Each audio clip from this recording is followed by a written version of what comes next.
So, trade deadline regrets for every team still playing. I'm imagining this would be like teams that didn't make a trade, or maybe they made a move that, what was it? Zach Buckley at Bleacher Report wasn't a fan of. We'll just see. Shout out to Zach Buckley. So the first one is the Celtics not bulking up, which we imagine means not getting another big guy. Rather than pursuing a splash replacement for Al Horford, they entrusted the position to Daniel Tice, Enes Kanter, and Robert Williams III. That is true. Tice has been pretty good. He does the basic big man things, but he sets screens, he rolls to the rim, he plays hard enough. Stevens was kind of giving up on Kanter a little bit.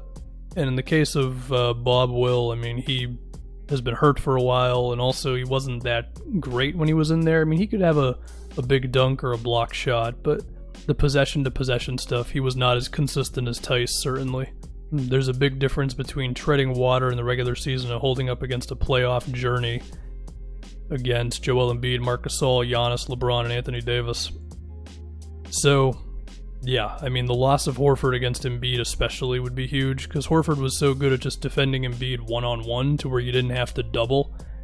And if Tice would not be able to defend Embiid like that, and maybe he would, I don't know, then you might have to bring extra defenders, which really gets Philly's offense going.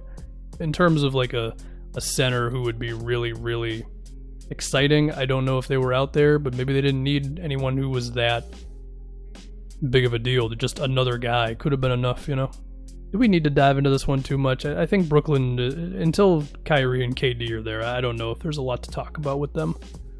Doing nothing for the Dallas Mavericks. Yeah, this one was interesting. I remember thinking that they could be a team that could go for Robert Covington, especially on his contract, or some more 3-and-D guy or another shooter or something. I mean, and the thing is too, like, they also had several tools to facilitate a major purchase. Courtney Lee's $13 million, which isn't expiring, so that helps. The Dallas Morning News had Iguodala, Kevin Love, Gallo, and DeRozan. I mean, among those four, I think the most interesting one, I guess it would be Gallo, just because I think he's the best player of the four here. DeRozan with Luka, I don't think that would have been a good fit. For the Denver Nuggets not snagging a co-star, yeah, this one has been talked about quite a bit. I mean, if Jamal Murray's not going to take a big jump, then you might have to get that other guy, and unless Michael Porter Jr. is the dude. Now, I guess they attempted to go for Drew Holiday at the deadline. I don't remember hearing about that like that. I don't know, if I was the Pelicans, I would just hold on to Drew. Like, I don't know, like, I tweeted about the Pelicans however long ago, and there were a decent amount of mentions that were like, Drew Holiday needs to get traded. I don't agree with that at all. I think if you took Drew Holiday off the Pelicans would suck.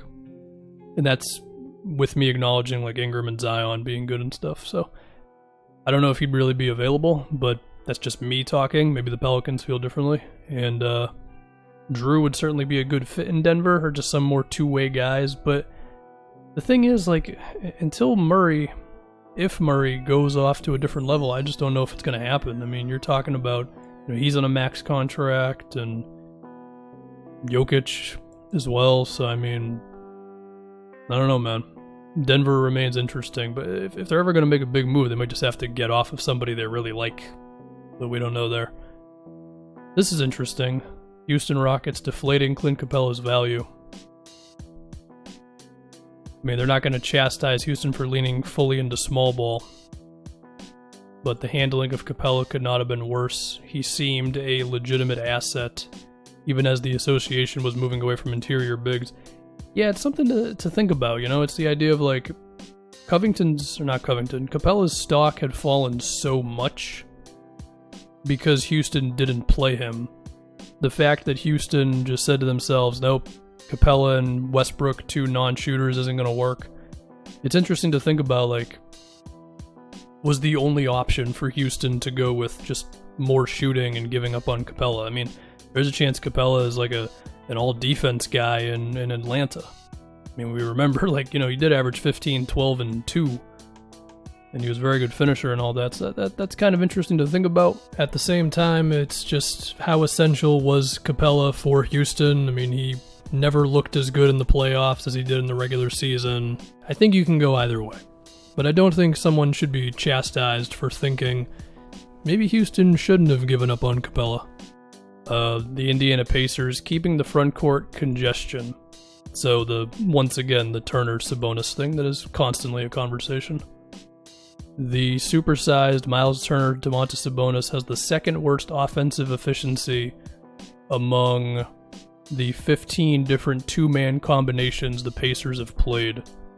Okay, so looking on NBA.com, Turner and Sabonis, they've got a +2 net rating, and the defensive rating is great, but yeah, I mean, 105.7, not awesome, and how much do you want to attribute that to no Oladipo, or is it just this really can't work and you would need more of a stretch dude? I don't know. The Turner-Sabonis thing, it's constantly a conversation, and I mean, would I be shocked if Miles Turner was traded this offseason? No, I wouldn't bet on it, but certainly wouldn't be like the most surprising thing that's happened in the NBA over the past couple of years. Los Angeles Clippers not fixing few flaws. Wait, you mean they're not a perfect roster? Because the last article said they were. Let's see, the reshuffled roster hadn't had much time to gel. I mean, the roster period hasn't had time to gel because PG was out for so long, and well, that was the main thing. I mean, that's a big deal. That's a lot of shots, it's a lot of possessions, a lot of ISOs, that type of thing. It was clear even then this club lacked a true playmaker. No one averages even 6 assists, and didn't have a great defensive answer for good centers. This is basically what I just said in that other video. Not to act like I'm special. I mean, anybody who is being honest with themselves about the Clippers would come to that conclusion, I believe. And you combine that with the roster not gelling, and you know, you can just, it can be a thing where it's like ISO after ISO, and they might not be as tough to game plan against. That being said, you got Kawhi, you got PG, you got Lou Will. The shot making might be so good, it doesn't matter. Harrell is a disaster if they have to play the Nuggets. There you go, he said it, not me. Lakers not finding reinforcements. Yeah, the Bradley loss is huge. Could have looked to the direction of Derrick Rose or Bogdan. Could they have really, though? Like, it was a Kuzma for Bogdan rumor, that would be a horrible move for the Kings. D Rose, maybe, I don't know. I mean, the Lakers, they can't, or at the time, they wouldn't have been able to trade their pick this year, so I don't know if they really could have got D Rose. Now, in terms of Iguodala, Marcus Morris, Covington, well, even then, I still don't know. I mean, they say it here, like, they could have used Kyle Kuzma to anchor most transactions. I actually don't believe that, actually. Never mind. I don't think NBA GMs think Kuzma's that good. It's just, like, I don't have any connections, but I just kind of feel like that, you know? To me, the biggest fear with the Lakers is that they just don't have enough shooting. Like, they have guys who can make a shot, but they don't have any shooters, per se. Which I keep saying every time I talk about them. Grizzlies not getting more for Iguodala. They did lock themselves into money. I mean, Justice Winslow might not be good. Plus, Crowder was kind of a big deal for them. But we'll see. I think it really rides on how good Winslow ends up being. Miami not getting Gallo. Yeah, if they would have got Gallo, they would have been very interesting. Because that would have been the other scorer that I think they really need.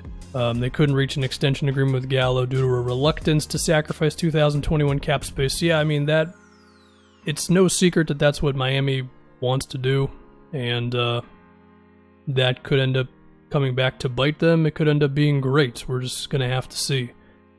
I guess, would it have been possible to give Gallo a deal and still be open? I mean, you're going to have Jimmy's contract 2021. Well, where is Bam in his career? Is this Bam's second or third year? I think it's his third year, right? So his extension's coming up soon.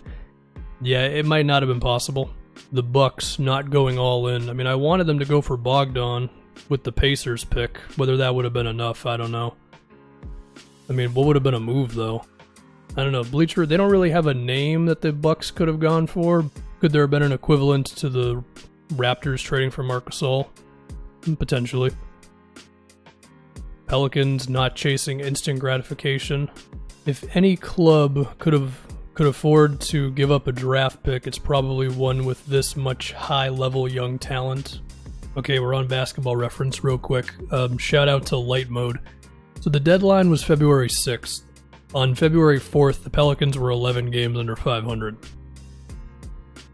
I don't think any team 11 games under 500 should ever consider trading their first-round pick. So there you go.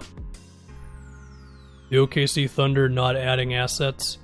Assets are just a two-guard who can shoot. I mean, they got Lou Dort, who could be the second coming, but that's what I think they need, just a shooter of any kind to play until you go to the Schroeder lineup. The Thunder are still staring down the barrel of a years-long rebuild, so they should have searched for even more assets. They already have like 9 million picks, but I guess it's never a bad thing to get picks. You know, the fact that Gallo will be unrestricted, that is true. I mean, maybe they could do a sign and trade. Maybe they would keep him, crazy enough, I don't know. But, you know, I've said this before, like, because of Shea, I feel like they could keep on building up the youth while the team itself is still good. And plus, they've got all those draft picks. I feel like they've effectively done the rebuild by having the young star with all the picks. So it's like, can you still be good and still build up the other stuff? I don't know. Maybe you'd... I don't know. I think a lot of it just comes down to CP. If they want to keep CP, then you can do all the other stuff. Keep Gallo and maybe keep Steven Adams on a cheaper deal. I mean, Steven Adams, he's good, but he's making too much money. So it'll be interesting to see what OKC wants to do. But I don't necessarily agree with the idea that they had to, like, get off of Gallo or whatever, but yeah, maybe. The Magic failing to find any scoring, I mean, that's been the story for like 6 years in a row. We can move on.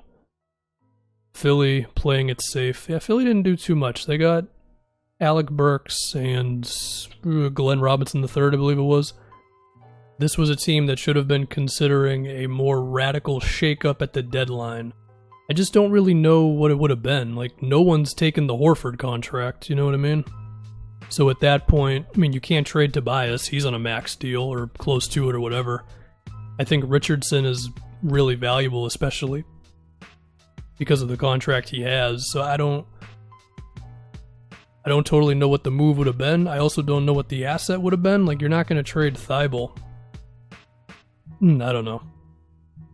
Like, could they have gotten Gallinari or something? Potentially, but again, how would you have really matched the salaries without Tobias, which no one's taking? I don't really know. Previously been connected to Gallinari and Kevin Love. They made a late push for Aaron Gordon. Would Aaron Gordon be good on Phoenix? Potentially. I mean, it would at least be one guy who definitely deserves the ball over him. And not just that, but Gordon would probably realize that Booker deserves the ball over him. But besides that, I mean, like, I think Phoenix needs a two-way power forward. Personally, somebody who can be a bit of a defensive player. Because they need all the help they can get on that side of the floor. And even then, like, would Gordon really be the guy? I don't know, but at the same time, who's really out there at power forward that you could get? I mean, maybe you could do some underrated move for, like, Bielitsa from Sacramento or something, but I don't know.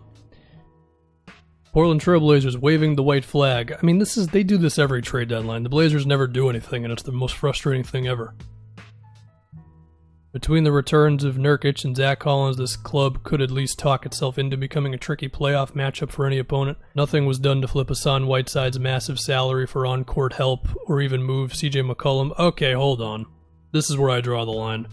It is well documented that I am firmly against trading CJ.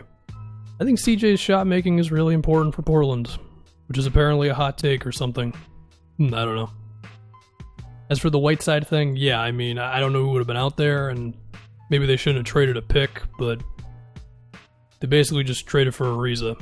And I feel like if they were really determined, they could have done something else, but at the same time, their roster was spread so thin that maybe Whiteside was just that essential for them.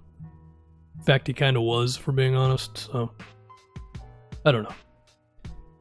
Sacramento Kings moving only on the margins. Yeah, it seems like the Kings, they're always operating in this thing of like, we've got to do something with the roster, but we don't actually do anything. You know, whether it's some sort of a swing, whether it's trading Buddy Hield or trading Bogdanovich, or just coming to some sort of a real decision as a team. It just seemed like they hired Luke Walton, and they hoped that would be the thing. Of course, Bagley getting hurt, Fox missed half the year. In a lot of ways, this was just a lost season, but it does kind of feel like the Kings are sometimes just like, we're just going to kind of not rock the boat too much. And sometimes you do need to rock the boat. I mean, an example of this in recent memory, the Warriors trading Monte Ellis for Andrew Bogut. That type of thing, San Antonio Spurs keeping the vets. I don't know what else you would have done. I mean, is anybody going to take Aldridge and DeRozan? Maybe Aldridge, probably not DeRozan. That's all I got for you, really. Toronto Raptors not finding this year's Gasol. They have decent depth, but another two-way veteran could have gone a long way towards positioning this group for a deep run. Well, I don't know, I was going to say a replacement for Danny Green, but Norman Powell kind of became that. I see what they're saying. I just don't know what position it really would have came from. Especially because OG, didn't really play when things mattered last year, and now OG is playing. Utah not fortifying the front court. Does anyone know what the actual answer for Utah is? They traded for Mike Conley, and then Mike Conley got worse. What else do? You know what I mean? Finally, for the Wizards, not thinking bigger. They effectively took a rain check on this season. Yeah, I guess Bleacher Report's kind of saying they're similar to Sacramento, not deciding on an organizational direction could have the Wizards treading water for the near future. They could have packaged assets together for an impact player with more than a year left in his contract. The only question there, though, is, because you're definitely not giving up a pick. It's are any of the young Wizards that good of assets? I mean, I think Troy Brown Jr. can be good, but do other teams view him like that? I don't know, and you're definitely not giving up on Hachimura after one season, so I don't know what the asset really would have been. I mean, I know Mahimi's contract, but that by itself, well, to be fair, that by itself could have probably got you somebody, to be fair. Does anybody think they're going to win more than 48 games next season? Probably not, if we're being honest. And perhaps they could have got out ahead of that now and had a team that was kind of full of veteran two-way guys ready to compete, with Beal in his prime averaging 30. Anyway, I think that's all I got. At least being a 17-8 type of guy, you know what I mean?